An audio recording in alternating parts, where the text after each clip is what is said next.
आणि आताची सगळ्यात मोठी बातमी ती म्हणजे आलोक वर्मांच्या विरोधात सीबीआय केस करणार आहे। देशातली आताची सगळ्यात मोठी बातमी, आयआरसीटीसी केस मध्ये आलोक वर्मांवर केस होणार आहे। तासाभरापूर्वीच वर्मांची गच्छंती करण्यात आली आहे। आता ही केस आलोक वर्मा यांच्या विरोधामध्ये होणार आहे। सीबीआय ही केस करणार आहे। नागेश्वर राव यांच्याकडे आता सीबीआयचा हंगामी कारभार असेल।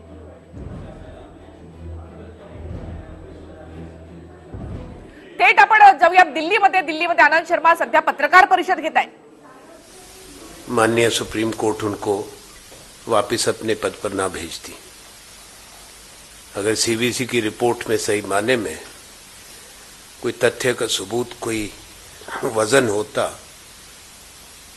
तो उच्चतम न्यायालय उस पर कार्रवाई करता, पर उच्चतम न्यायालय ने स्वयं पाया कि सीबीसी को कोई अधिकार नहीं था। उनका सिफारिश जिस पे सरकार ने काम किया वो अनधिकृत थी, उनको ना ही कानून उसके लिए कोई अधिकार देता है और वो अवैध भी था। जिससे सीधा प्रश्न चिन्ह सीबीसी पर लगता है, सीबीसी के कार्यशैली पर, कि क्या वो एक निष्पक्षता से अपने पद के जिम्मेवारियों का निर्वहन कर रहे हैं या केवल प्रधानमंत्री कार्यालय के संकेत पर सीबीसी अपने सिफारिशें कर रहे हैं, काम कर रहे हैं। आज की बैठक के बाद ये पूर्णतया से स्पष्ट है कि न्याय की जो अपेक्षा की जाती है वो ये कमेटी करने में नाकामयाब रही। केवल 3 सदस्यों की बात थी। माननीय मुख्य न्यायाधीश ने तो अपने प्रतिनिधि को भेजा था। और मल्लिकार्जुन खड़गे जी ने उसमें जो बातें सामने रखी कि उनको पूरा उनका जो टेन्योर है उसको पूरा करने का मौका मिले, जैसा हमने भी आज कहा था 77 दिन उनके वापस दिए जाए। 23 अक्टूबर की मध्य रात्रि की घटनाक्रम की एक स्वतंत्र कमीशन द्वारा, कमेटी के द्वारा जांच हो,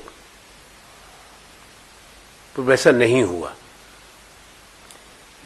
तो वही सवाल दोबारा उठता है कि क्या घबराहट है माननीय प्रधानमंत्री को किसी भी कीमत पर सीबीआई के डायरेक्टर को हटा के अपनी मनपसंद के किसी अधिकारी को रखना चाहते हैं, अभी अंतराल में भी और उसके बाद में जो सिलेक्शन होगी, चयन होगा एक रेगुलर डायरेक्टर का। कुछ चीजें हैं जिन पर प्रधानमंत्री पर्दा डालना चाहते हैं, सरकार पर्दा डालना चाहती है। वो नहीं चाहती कि सीबीआई कुछ मामलों की छानबीन करे, जांच करे, कुछ ऐसे लोगों की जांच करे जो सरकार उनको बचाना चाहती है।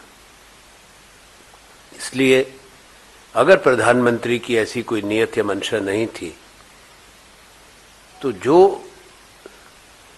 हर नागरिक का न्याय पाने का अधिकार है वो सीबीआई डायरेक्टर का भी उतना ही अधिकार है।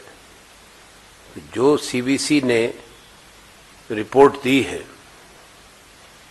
जैसी हमारी अब मालूमात में है, उसमें 10 बातें उन्होंने कही थी, 6 बिल्कुल की बिल्कुल गलत पाई गई।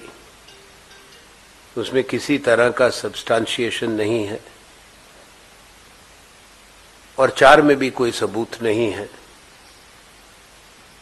केवल सर्कमस्टांशियल बातों के आधार पर सीबीसी ने कुछ टिप्पणियां करी हैं।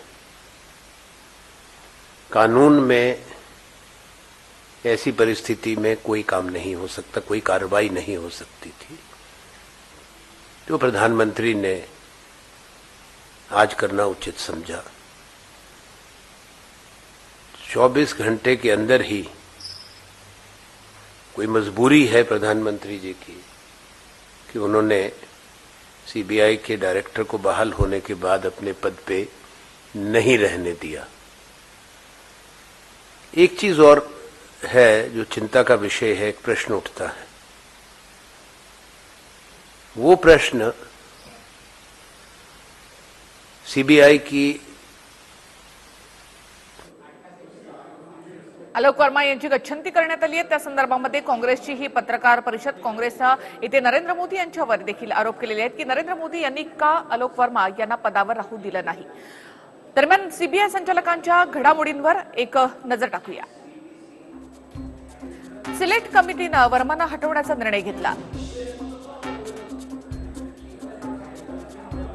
सिलेक्ट कमिटीमध्ये पंतप्रधान मोदी, न्यायमूर्ती सिकरी आणि मल्लिकार्जुन खरगे आहेत। आलोक वर्मांना 2-1 हटवण्याचा निर्णय झालेला आहे। मोदी आणि न्यायमूर्ती सिकरी यांचा हटवण्याचा निर्णय होता, तर खरगेंनी मात्र याला विरोध केलाय। कालच आलोक वर्मांनी सीबीआयचं संचालकपद पुन्हा एकदा सांभाळलं होतं। 77 दिवसानंतर आलोक वर्मा पदावर परत आले होते। संचालक पदावर येताच त्यांनी 20 अधिकाऱ्यांची बदली रद्द केली होती, तर 5 अधिकाऱ्यांची बदली करण्याचा निर्णय त्यांनी घेतला।